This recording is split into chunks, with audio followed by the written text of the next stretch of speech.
Assalamualaikum warahmatullahi wabarakatuh. Alhamdulillahi rabbil alamin. Wassalatu wassalamu ala asrafil mursalin Sayyidina Muhammad wa ala alihi wa sahbihi ajma'in. Amma ba'du. Hadis Muslim nomor 1754. Artinya, diriwayatkan dari Abu Hurairah radhiyallahu anhu, dia berkata, seorang lelaki datang kepada Rasulullah sallallahu alaihi wasallam, lalu dia bertanya, siapakah orang yang lebih berhak memperoleh kebaktian? Rasulullah sallallahu alaihi wasallam menjawab, ibumu.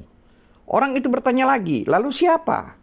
Nabi sallallahu alaihi wasallam menjawab, ibumu. Orang itu kembali bertanya, setelah itu siapa? Rasulullah sallallahu alaihi wasallam kembali menjawab, ibumu. Orang itu bertanya lagi, lalu siapa? Nabi sallallahu alaihi wasallam menjawab, kemudian ayahmu. Hadis ini juga diriwayatkan oleh Al-Bukhari nomor hadis 5971. Hadis Muslim nomor 1755. Diriwayatkan dari Abu Hurairah radhiyallahu anhu dari Nabi sallallahu alaihi wasallam, beliau bersabda, bayi yang masih dalam buayan tidak ada yang bisa berbicara kecuali 3, yaitu bayi Isa bin Maryam, kemudian bayi dalam kasus Juraij. Juraij adalah lelaki yang rajin beribadah. Dia membangun tempat peribadatan dan dia senantiasa di situ. Ketika dia sedang melakukan sholat sunat, dia didatangi oleh ibunya. Ibunya memanggil, hai Juraij.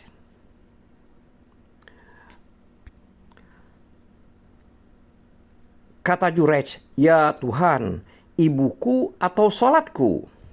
Lalu dia meneruskan sholatnya, sehingga ibunya menyingkir. Besoknya ibunya mendatanginya lagi ketika dia sedang melakukan sholat sunat. Lalu ibunya memanggil, hai Juraij. Kata Juraij, ya Tuhan, ibuku ataukah sholatku? Lalu dia meneruskan sholatnya hingga ibunya kembali menyingkir.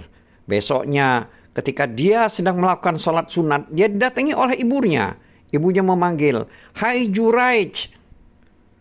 Kata Juraij, ya Tuhan, ibuku atau sholatku? Dia kemudian meneruskan sholatnya. Lalu ibunya mengatakan, ya Allah, janganlah engkau mematikannya sebelum dia terfitnah oleh perempuan pelacur.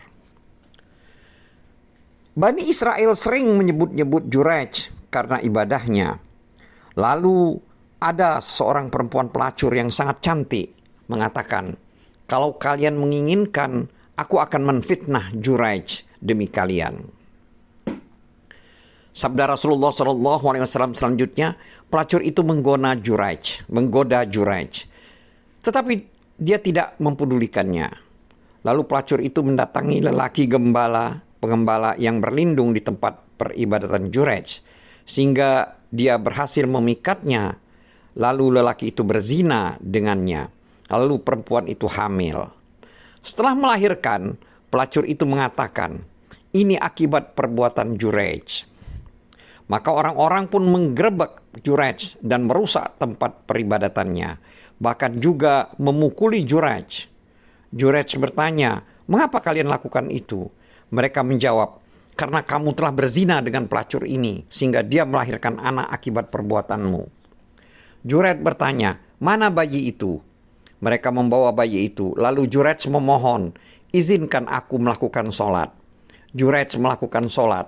Setelah sholat, dia mendekati bayi itu. Lalu dia menusukkan jarinya pada perut bayi itu.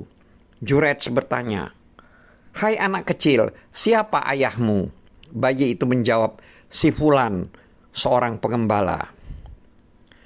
Sabda Rasulullah SAW selanjutnya, mereka menghadap Juraij, menciumnya dan mengusap-usapnya.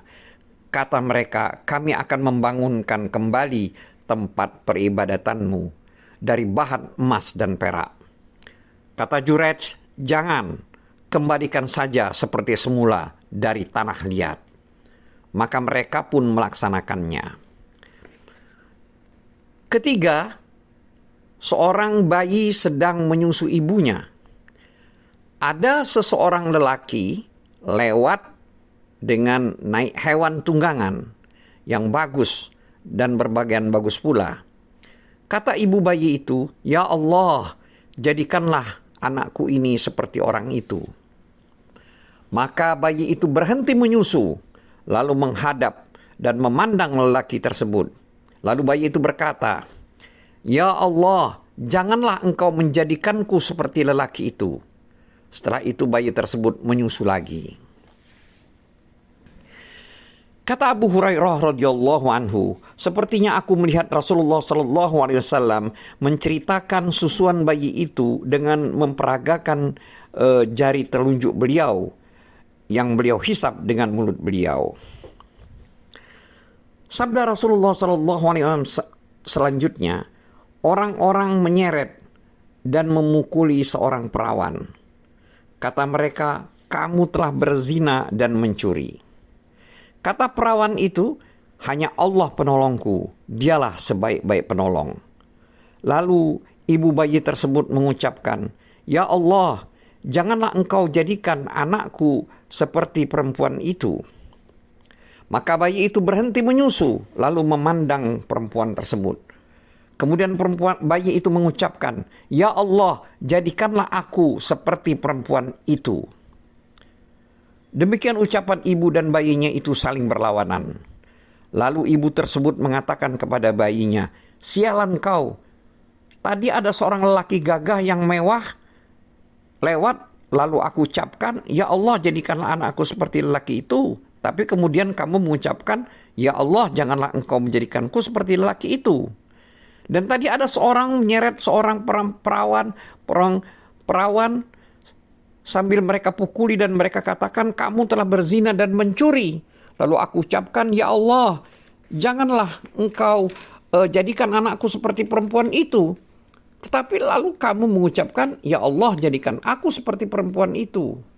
Bayi itu menjawab, 'Sesungguhnya lelaki yang gagah dan mewah itu tadi adalah seorang diktator. Sehingga aku mengucapkan, Ya Allah, janganlah engkau menjadikanku seperti lelaki itu. Dan sesungguhnya perawan yang dituduh berzina dan mencuri tadi itu sebenarnya tidak berzina dan mencuri.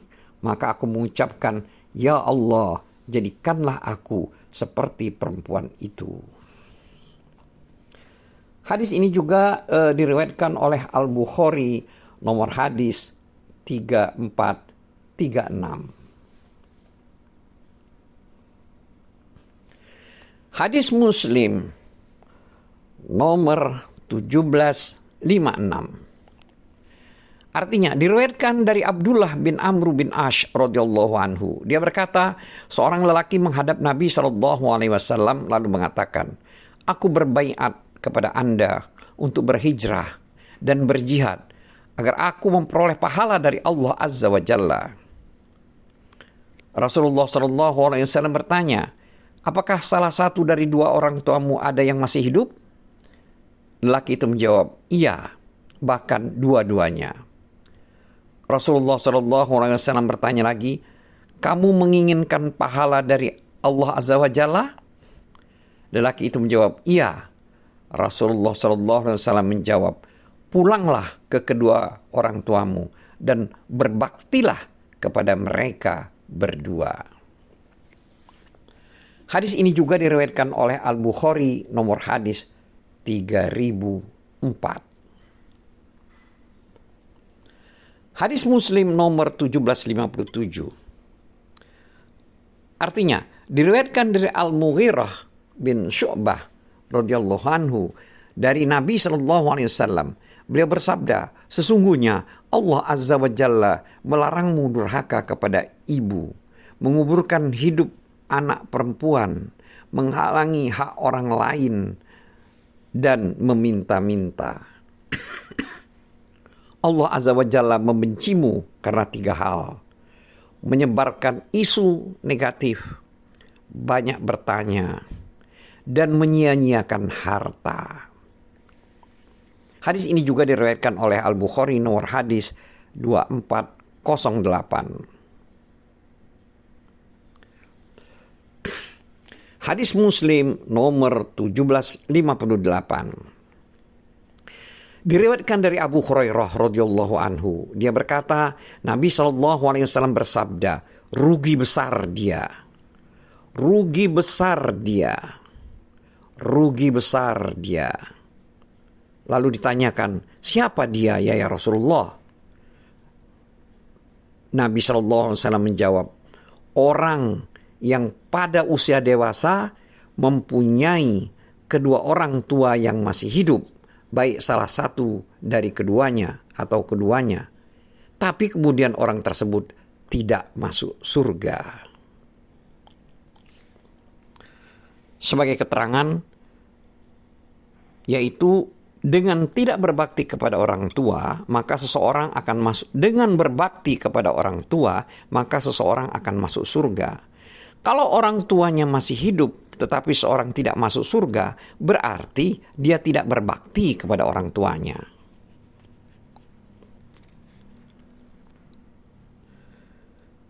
Hadis Muslim nomor 1759. Diriwayatkan dari Abdullah bin Umar radhiyallahu anhu bahwa apabila pergi ke Makkah, biasanya dia membawa keledainya untuk dia naiki. Jika dia sudah bosan naik unta dengan surban yang dia ikatkan pada kepalanya, pada suatu hari ketika dia naik keledai, tiba-tiba ada seseorang Arab pedalaman lewat. Lalu dia bertanya, bukankah kamu ini si Fulan bin Fulan? Orang itu menjawab, benar. Maka Abdullah bin Umar memberikan keledainya kepada orang itu sambil mengatakan, ambillah keledai ini untuk kendaraanmu. Dia juga memberikan surbannya dan mengatakan, ikatlah surban ini di kepalamu. Salah seorang sahabat Abdullah bin Umar mengatakan, semoga Allah mengampunimu karena kamu telah memberikan keledai yang biasa kau naiki dan surban yang biasa kau ikatkan di kepalamu kepada seorang Arab pedalaman ini. Abdullah bin Umar menjawab, karena aku pernah mendengar Rasulullah SAW bersabda, di antara kebaktian seseorang yang paling baik kepada orang tuanya adalah menyambung keluarga karib orang tuanya setelah orang tuanya sudah tiada. Ayah orang Arab pedalaman tersebut dulu adalah teman Umar radhiyallahu anhu, atau ayahnya Abdullah bin Umar.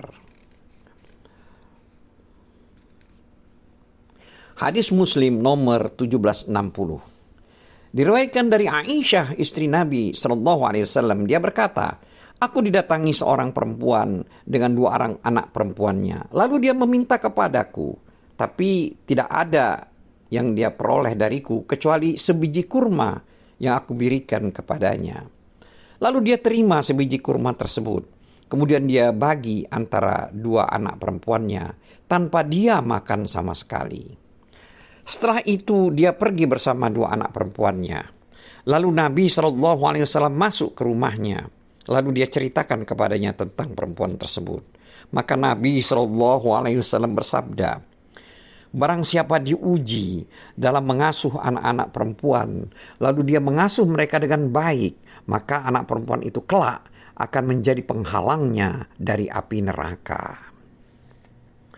Hadis ini juga diriwayatkan oleh Al-Bukhari nomor hadis 1416. Hadis Muslim nomor 1761. Diriwayatkan dari Anas bin Malik radhiyallahu anhu. Dia berkata, Rasulullah SAW pernah bersabda, barang siapa mengasuh 2 orang anak perempuan hingga dewasa, maka aku bersamanya kelak pada hari kiamat.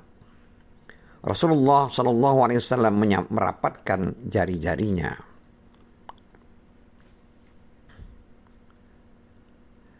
Hadis Muslim nomor 1762. Diriwayatkan dari Anas bin Malik radhiyallahu anhu, dia berkata, saya pernah mendengar Rasulullah Shallallahu Alaihi Wasallam bersabda, barang siapa ingin dilapangkan rezekinya dan dipanjangkan umurnya, maka sambunglah sanak keluarganya. Hadis Muslim nomor 1763. Artinya diriwayatkan dari Abu Hurairah radhiyallahu anhu bahwa seorang lelaki berkata, "Ya Rasulullah, saya mempunyai kerabat. Saya menyambung mereka, tapi mereka tidak mau menyambungku. Saya baik kepada mereka, tapi mereka tidak mau baik kepada saya. Saya sangat bersabar menghadapi mereka, tetapi mereka tetap bersikap bodoh kepada saya." Lalu Rasulullah Shallallahu Alaihi Wasallam bersabda, kalau kamu benar seperti apa yang kamu katakan, maka seolah-olah mereka itu haus, lalu kau tuangkan minuman ke mulut mereka. Tiada henti. Dan selama kamu berbuat begitu kepada mereka, pertolongan Allah senantiasa menyertaimu.